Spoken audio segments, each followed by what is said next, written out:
ওরা দু একটা অন্য কনসালটেশন করে আসে, তখন একটা খুব নিজের কেরিয়ারে বা ব্যক্তিগত জীবনে একটা খুব টার্ময়েলের মধ্যে দিয়ে যায়, তাই তো?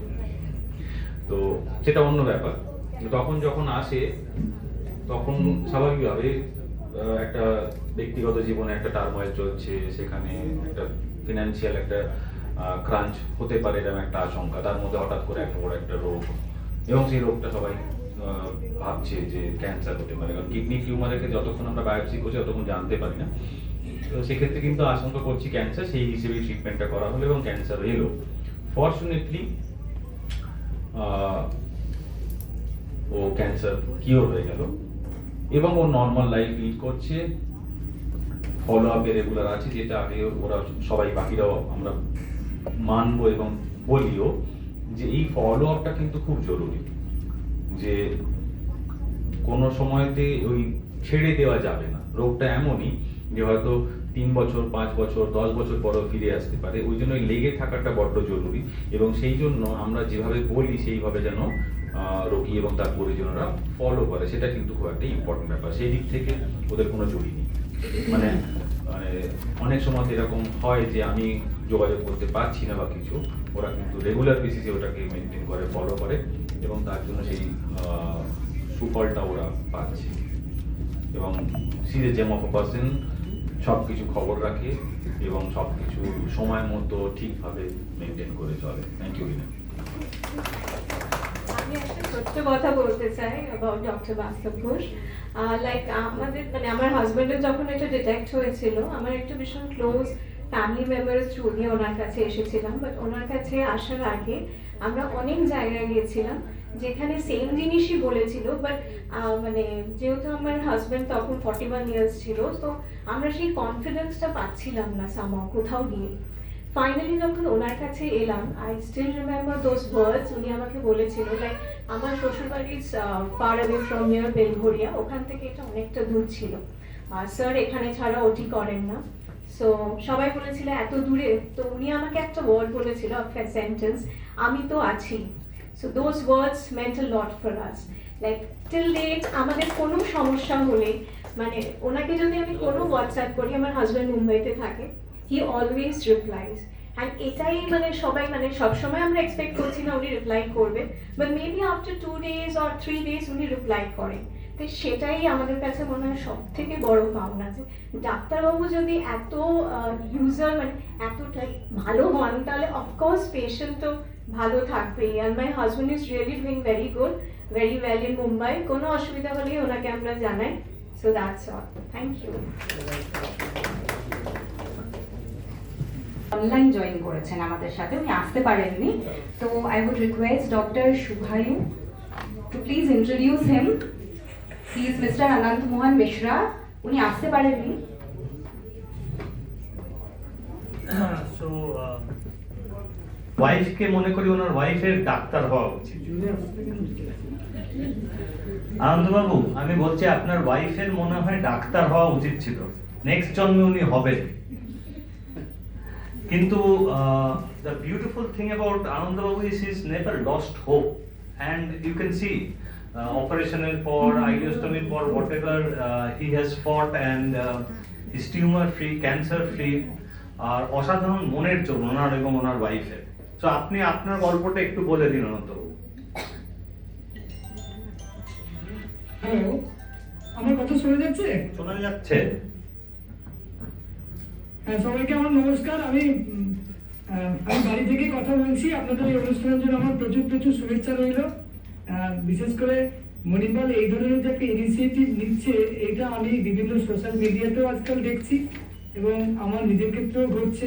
এটার জন্য আমি তাদের কাছে প্রচুর প্রচুর অভিনন্দন জানাবো, ধন্যবাদ জানাবো। তার কারণ সত্যি কথা বলতে কি, এই ক্যান্সার এই যে বিষয়টা, এটা তো একটা মানুষের কাছে আতঙ্কের মতো বিষয়, এবং আমার জীবনে যেটা ঘটেছে এটা একদম বিয়ন্ড এক্সপেকটেশন।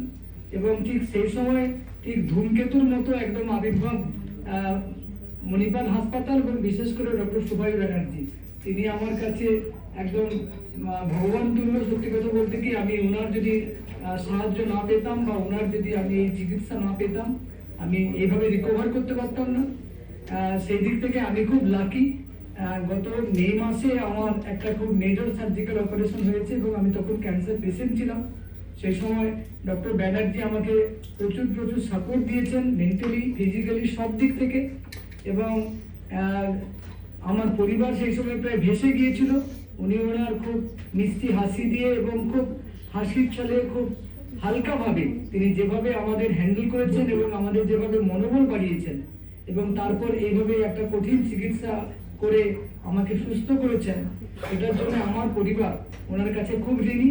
এবং আমি যখন হাসপাতালে ছিলাম তখন বিশেষ করে ওনাদের নার্স, অন্যান্য স্টাফ, ইভেন অ্যাপয়েন্টমেন্টের সময় যারা আমাকে সাহায্য করেছেন, তাদের খুব ডেডিকেশন এবং তাদের একতরফা ওই ধরনের কাজের প্রতি ভালোবাসা আমাকে খুব মুগ্ধ করেছে। সব মিলিয়ে পশ্চিমবঙ্গ সম্পর্কে আমার অনেক হতাশাজনক অনেক অভিব্যক্তি থাকলেও এই মণিপালে গিয়ে আমার যেন মনে হয়েছে যে আমরা অনেক বেশি প্রফেশনাল এবং আমরা খুব আধুনিক একটা চিকিৎসা ব্যবস্থা এখানে আমরা তৈরি করতে পেরেছি। এবং আমি এখন ব্যক্তিগতভাবে খুব ফিল করি, যারা আমরা খুব কঠিন কোনো দুরারোগ্য কোনো সিচুয়েশন হলে আমরা পশ্চিমবঙ্গ ছেড়ে সাউথের স্টেটগুলোতে আমরা পাড়ি দেওয়ার চেষ্টা করি, কিন্তু আমার মনে হয় যে ঘুরে দাঁড়ানোর সময় এসছে, অনেক বিকল্প ব্যবস্থা কলকাতাবাসী কিন্তু বিশেষ করে চিকিৎসা ক্ষেত্রে বেশ ভালো কিছু নজির আমরা তৈরি করতে পেরেছি। এবং মণিপাল সেদিক থেকে আমি বলবো ওয়ান অফ দ্য লিডার্স। সত্যি কথা বলতে কি তাদের পেশাদারিত্ব, তাদের রোগীদের প্রতি তাদের যে একটা পেশেন্স, তাদের যে একটা তাদের যে হসপিটালিটি, সবকিছুই কিন্তু খুবই আধুনিক এবং খুব উন্নত মানের। এটা নিয়ে আমরা কিন্তু গর্ব করতে পারি। আমি ব্যক্তিগতভাবে খুব খুশি। গত মে মাসে আমার অপারেশন হয়েছে, তারপর সেকেন্ড অপারেশন আবার অগাস্ট মাসে হয়েছে। আমি ধরুন 6-7 মাস তারপর থেকে আমি আছি এবং দুবার চেক আপও আমার হয়েছে। আমার প্রথম দিন মণিপালের আমার যা একটা অনুভূতি হয়েছে এখনো ঠিক সেটা সেরকমই আছে। আমি কয়েকদিন আগে আমি আবার গিয়েছিলাম চেক আপে, ডাক্তারবাবুর সঙ্গে আমার সরাসরি কথাবার্তা হয়েছে এবং উনি আমাকে সাপোর্ট দিয়েছেন।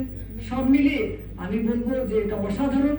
এবং বিশেষ করে ক্যান্সারের ক্ষেত্রে এইভাবে যদি রোগীদের পাশে থাকা যায়, তাদের যদি ইন্সপায়ার করা যায় এবং প্রিকশনারি মেজার হিসাবে এইভাবে যদি awareness programme time to time করা যায়, তাহলে রোগটা আসার যে পরিস্থিতি সেটা থেকে আমরা অনেক বেশি আগেই সেটাকে একটা ভালো একটা পজিটিভ জায়গায় নিয়ে যেতে পারবো।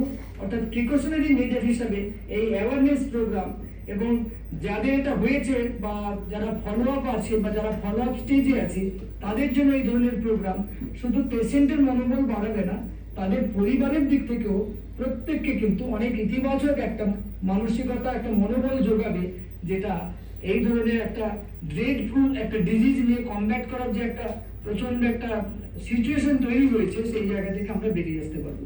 আমি আবার সবাইকে খুব শুভেচ্ছা জানাচ্ছি, অভিনন্দন জানাচ্ছি চিকিৎসা ক্ষেত্রে মণিপাল এবং তার অন্যান্য যারা আছেন, বিশেষ করে ডক্টর সুভাষ ব্যানার্জির মতো এরকম তারা খুব লিডিং ডক্টরস যারা বিদেশে পড়াশুনো করে আমাদের দেশে তারা আবার সাধারণ মানুষকে পরিষেবা দিচ্ছেন। এটা কিন্তু অসাধারণ। এটাকে কিন্তু শুধু প্রশংসা দিয়ে বললে হবে না, এটা আমি বলবো যে যাদের ক্ষেত্রে ঘটেছে এবং যারা এটা পেয়েছে প্রত্যেকেই খুব ভাগ্যবান।